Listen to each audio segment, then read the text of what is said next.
बोलाराम का जीव कहानी, गद्य शिखरण बीकॉम प्रथम सेमेस्टर और कथा पर्णिका बीए, उसमें भी इस कहानी को दिया हुआ है। और यह कहानी पीयू सेकेंड पीयू में भी इस कहानी का दिया हुआ है।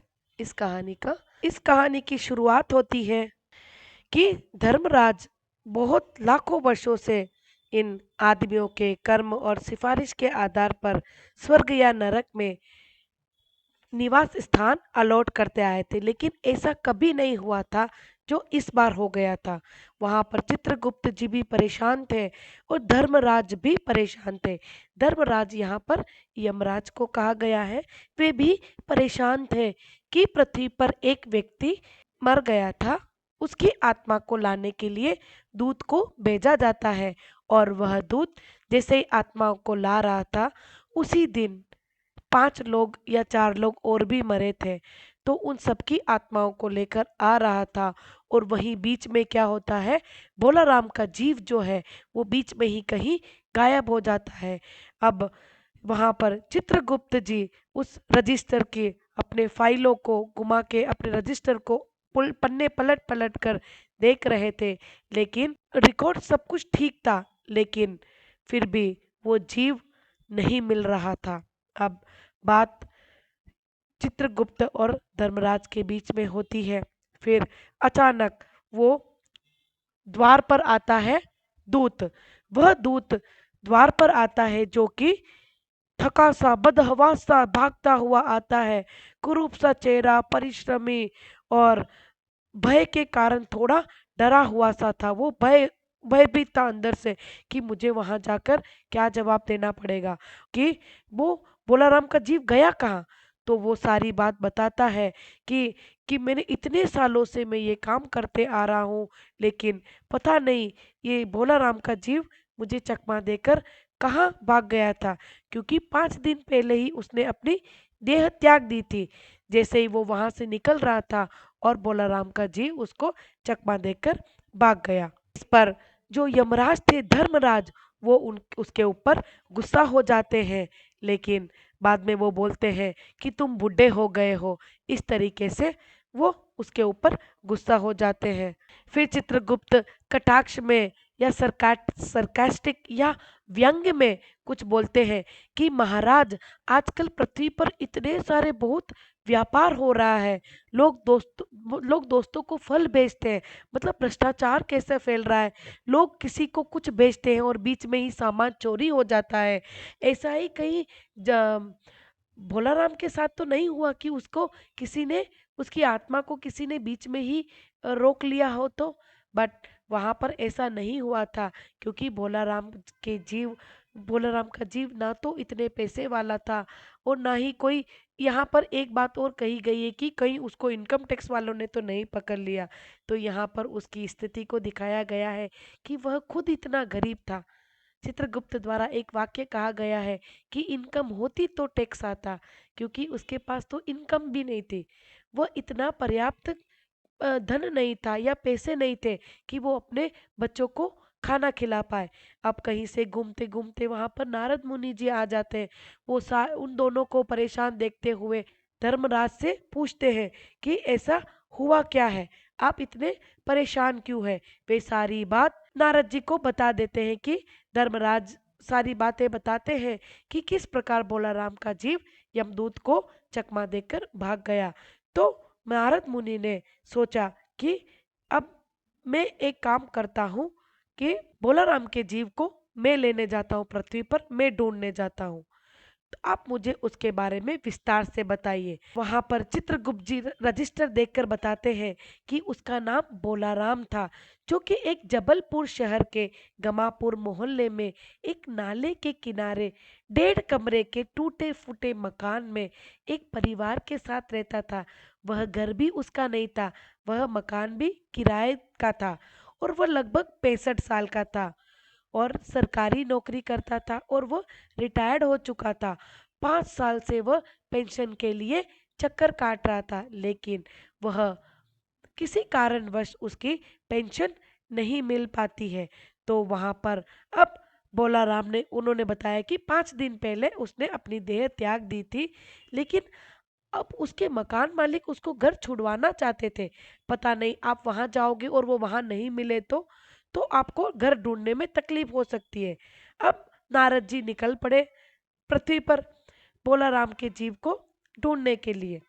पता चला कि वे उसी घर के पास गए। वहां पर उसकी पत्नी और बेटी का संवाद या बातचीत सुनकर उनको आभास हो जाता है कि यही भोला राम का घर है।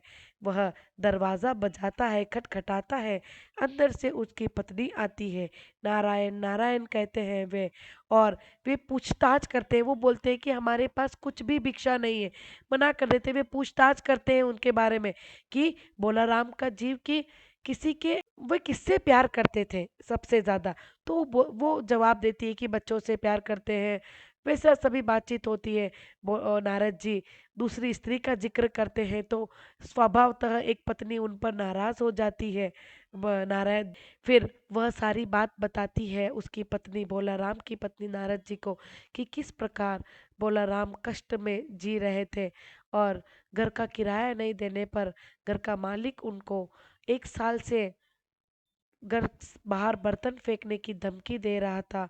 और गरीबी के कारण गरीबी को एक बीमारी के रूप में बताया है कि हमारे पास जितना भी बचा कुचा सामान था या छोटा मोटा पैसे थे, गहने थे, वो सब कुछ हम बेचकर इस 1 साल में खा चुके थे। अब उनके पास खाने के लिए भी पर्याप्त पैसे या अनाज नहीं था। इसी के चलते बोलाराम की मृत्यु हो गई थी। और फिर जाते जाते उनकी पत्नी बोलाराम की पत्नी नारद जी से एक अनुरोध करती है कि आप मेरे पति को अगर पेंशन दिलवा दे तो आपका बड़ा आभार होगा। और वहां से नारद जी फिर निकल जाते हैं।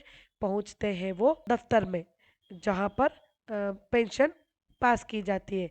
वहां जाकर वे एक ऑफिसर से दूसरे ऑफिसर के पास, दूसरे से तीसरे, तीसरे पर चौथे, ऐसे 25-30 टेबल पर उनको भेजा जाता है। वो किस कारण से कि वो सब लोग उनको बोलते हैं कि आपने वजन नहीं रखा।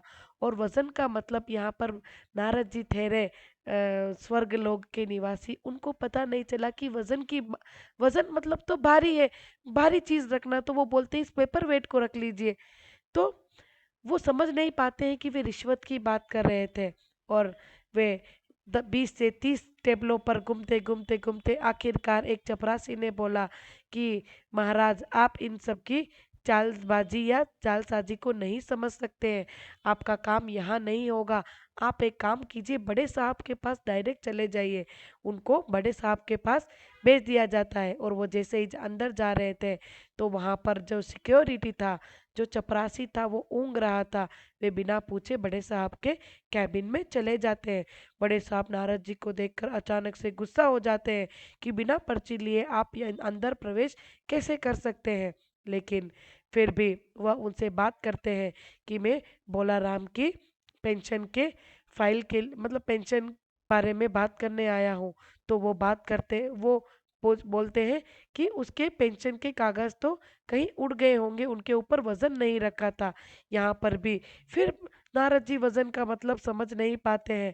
फिर वो बड़े साहब या बातों बातों में ही बोल ही देते हैं कि आपके पास आप तो ठहरे साधु संत, आपके हाथ में जो वीणा है वो ही आप वजन के तौर पर रख दीजिए। और वीणा छूटते हुए देखकर नारद जी घबरा जाते हैं कि ये लोग तो मेरी वीणा ही छीनने तक उतर आए हैं। और फिर भी जैसे तैसे वो अपनी वीणा उनको दे देते हैं रिश्वत के तौर पर। और वो बड़े साहब उस वीणा को अपनी बेटी को सिखाने के लिए, और साधु की वीणा है, मेरी बेटी अच्छे से सीखेगी, ऐसी बात बोलकर वीणा को साइड में रख देते हैं। और अपने घंटी बजा के उस चपरासी को बुलाते हैं और बोलाराम की जीव की फाइल को लाते हैं। और जैसे ही उस फाइल को ओपन करते हैं बोलते हैं कि मुनिवर आपने क्या नाम बताया था। नारद मुनि को लगा कि बड़े साहब थोड़ा ऊंचा सुनते हैं। वे जोर से बोले बोलाराम, बोलाराम 2 बार बोले। और फाइल में से अचानक से आवाज आई, कौन है, कौन पुकार रहा है, पोस्टमैन है क्या, पेंशन ऑर्डर आ गया क्या। साहब डर कर कुर्सी से नीचे लुढ़क गए। नारद जी भी चौंक गए, पर दूसरे ही क्षण वे समझ गए और बोले, बोलाराम, तुम क्या बोलाराम का जीव हो? फिर वहां से अंदर से आवाज आती है फाइल में से कि हाँ, मैं बोलाराम का जीव हूँ। तो नारद जी कहते हैं कि मैं तुमको लेने आया हूँ, चलो, स्वर्ग में तुम्हारा इंतजार हो रहा है। अंदर से आवाज आती है, बोलाराम कहता है, बोलाराम का जीव कहता है कि मुझे नहीं जाना, मैं तो पेंशन की दरख्वास्तों में अटका हूँ, यही मेरा मन लगा है, मैं अपनी दरख्वास्तें छोड़कर नहीं जा सकता। अर्थात इस पूरी कहानी में सिर्फ यही बताया है कि एक व्यक्ति का, एक गरीब व्यक्ति का किसी तरीके से उसका काम नहीं बन पाता है, मरने के बाद भी उसकी आत्मा उसी फाइलों में अटक कर रह जाती है, क्योंकि उसकी आखिरी इच्छा पूरी नहीं होती है। और कहानी की समाप्ति यही हो जाती है और आखिरकार नारद जी को बोलाराम का जीव मिल जाता है। इस कहानी की कुछ विशेषताएं इस प्रकार है। यह कहानी लेखक की एक व्यंग्य कहानी है। दूसरी विशेषता, मध्यम वर्गीय परिवार के व्यक्ति की पेंशन हेतु संघर्ष करने का एक मार्मिक चित्रण इस कहानी में दर्शाया गया है। तीसरी विशेषता, भ्रष्टाचार को व्यंग्य शैली में प्रस्तुत किया गया है। पांचवी चौथी विशेषता, पत्नी द्वारा अपने पति का अटूट विश्वास की झलक दिखाई गई है। ये बात जब होती है तब नारद जी जब बोलते हैं कि आप आपके पति कहीं किसी औरत का चक्कर तो नहीं है, तब वो गुस्सा हो जाती है। इससे पता चलता है कि वह अपने पति से अटूट प्रेम करती थी। तो यह एक विशेषता है इस कहानी की। पांचवी विशेषता है, समाज में बढ़ती रिश्वतखोरी के बारे में बताया गया है, भ्रष्टाचार के बारे में बताया गया है। छठी विशेषता, इस कहानी में बताया गया है कि गरीब कमजोर व्यक्ति को मिलने वाला सरकारी धन भ्रष्ट अधिकारियों द्वारा हड़प लिया जाता है और उन तक नहीं पहुंच पाता है। ये महत्वपूर्ण बातें इस कहानी में बताई गई है। बोलाराम का चरित्र चित्रण या बोलाराम की चारित्रिक विशेषताएं। पहला पॉइंट है, सरकारी कर्मचारी था। दूसरा, गरीब व्यक्ति था। तीसरा, आर्थिक तंगी से परेशान था। चौथा, पेंशन के लिए सरकारी दफ्तर के चक्कर लगाता लगाता वह मर जाता है, हालातों का मारा था। छठी विशेषता है, बोलाराम का जीव चकमा दे जाता है। छठी विशेषता, उसका जीव पेंशन की फाइलों में ही अटक जाता है। सातवीं विशेषता, कि पूरी कहानी का नायक बोलाराम का जीव है, वह मरने के बाद भी इस कहानी पूरी कहानी इसके इर्द गिर्द ही घूमती है। तो इस कहानी का नायक भी बोलाराम के जीव को कह सकते हैं। टिप्पणी, भोलाराम इस कहानी के नायक के रूप में दिखाया गया है कि वह एक गरीब व्यक्ति था जो 65 साल का था और एक किराए के मकान में अपने परिवार के साथ रहता था, जिसमें उसकी पत्नी और 3 बच्चे थे और 5 वर्ष हो चुके थे बोलाराम को रिटायर्ड हुए, और पिछले 5 सालों से पेंशन के लिए सरकारी दफ्तरों के चक्कर काटने के बाद भी उसकी पेंशन उसको नहीं मिलती है। वह हालातों का मारा हुआ था। उसके मकान मालिक भी उसे घर खाली करवाने की धमकी देता रहता था, क्योंकि उन्होंने 1 साल से किराया नहीं दिया था और जितना भी घर का सामान था, गहने थे, उन्हें बेचकर वे खा चुके थे। इसी के चलते बोलाराम की मृत्यु हो जाती है और जब यमदूत उसे लेकर जा रहा था, तभी उसकी आत्मा उसको चकमा देकर और स्वर्ग लोक तक नहीं पहुंचती है, चकमा दे देती है और स्वर्ग लोक में नहीं पहुंचती है, क्योंकि उसका जीव तो पेंशन की फाइलों में अटका हुआ था। और अंततः नारद मुनि उसका पता लगाते हैं। एक अंक के प्रश्न उत्तर एक अंक के प्रश्न उत्तर। पहला प्रश्न है, बोलाराम के जीव ने कितने दिन पहले देह त्याग दी थी? 5 दिन पहले। दूसरा प्रश्न, किसका जीव दूत को चकमा दे गया था? बोलाराम का जीव। तीसरा प्रश्न, धर्मराज के सामने कौन बदहवास सा भागता हुआ आता है? यमदूत। चौथा प्रश्न, चित्रगुप्त के अनुसार पृथ्वी पर क्या व्यापार चल रहा था? सामान के साथ इंसानों को भी गायब करने का व्यापार पृथ्वी पर चल रहा था। पांचवा प्रश्न है, धर्मराज ने व्यंग में किसकी तरफ देखा? चित्रगुप्त की तरफ। छठा प्रश्न, धर्मराज के अनुसार किसकी रिटायर होने की उम्र हो गई थी? उत्तर है चित्रगुप्त की। सातवां प्रश्न, नरक में कौन सी समस्या हल हो गई थी? निवास स्थान की। आठवां प्रश्न, किसने पंचवर्षीय योजना का पैसा खाया था? ठेकेदारों ने। नौवां प्रश्न, भोला राम के जीव को धरती पर ढूंढने के लिए कौन आते हैं? उत्तर है नारद मुनि। दसवां प्रश्न, भोला राम कहाँ का रहने वाला था? जबलपुर शहर के गमापुर मोहल्ले का रहने वाला था। 11वां प्रश्न, भोला राम की उम्र कितनी थी? उत्तर है लगभग 65 वर्ष की। 12वां प्रश्न, वह कितने साल पहले रिटायर्ड हो गया था? 5 साल पहले। 13वां प्रश्न, भोला राम के परिवार में कौन कौन था? पत्नी, 2 लड़के और 1 लड़की। 14वां प्रश्न, भोला राम ने कितने समय से मकान का किराया नहीं दिया था? पिछले 1 वर्ष से। 15वां प्रश्न, नारद मुनि भोला राम का घर कैसे पहचान गए थे? माँ और बेटी के क्रंदन से, अर्थात आवाज से। 16वां प्रश्न, नारद मुनि ने किसके घर जाकर आवाज लगाई और क्या? भोला राम के घर जाकर आवाज लगाई और नारायण नारायण कहते हुए। 17वां प्रश्न, भोला राम की पत्नी के अनुसार भोला राम को क्या बीमारी थी? भोला राम को गरीबी की बीमारी थी। 18वां प्रश्न, भोला राम को कितने वर्षों से पेंशन नहीं मिली थी?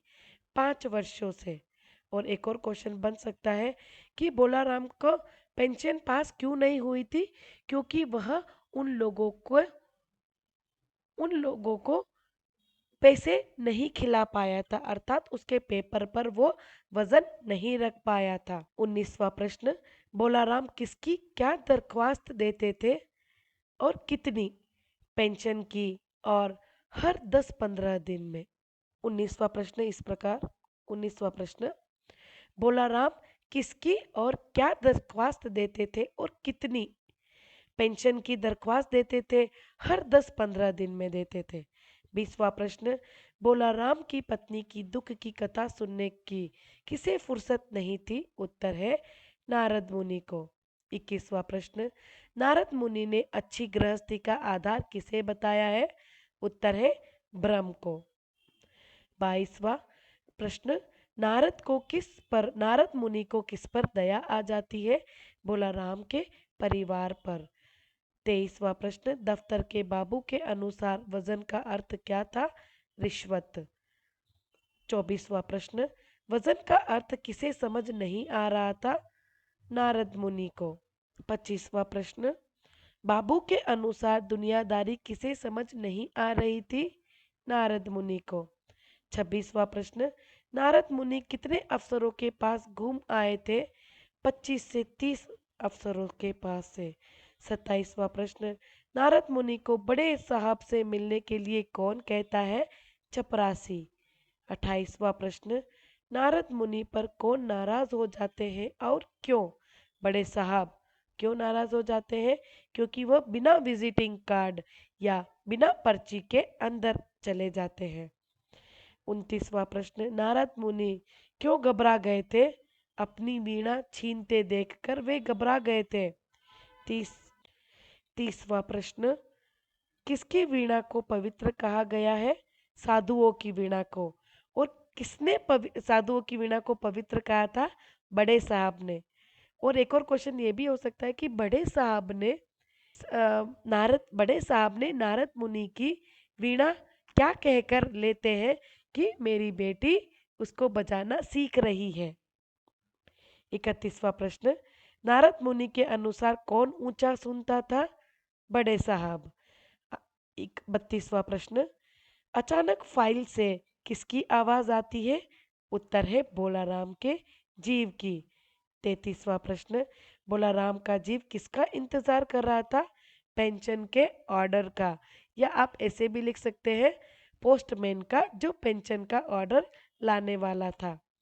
34वां प्रश्न, बोलाराम का इंतजार कहाँ हो रहा था? उत्तर है स्वर्ग में। 35वां प्रश्न, बोलाराम के जीव का मन कहाँ पर लगा हुआ था? पेंशन की दरख्वास्तों पर। एक प्रश्न और बनता है कि बोलाराम के जीव क्या, जो बोलाराम के जीव की जो एक कहानी है, उसके लेखक कौन है? तो उसके लेखक है हरिशंकर परसाई जी, जो उन्होंने इस कहानी को लिखा।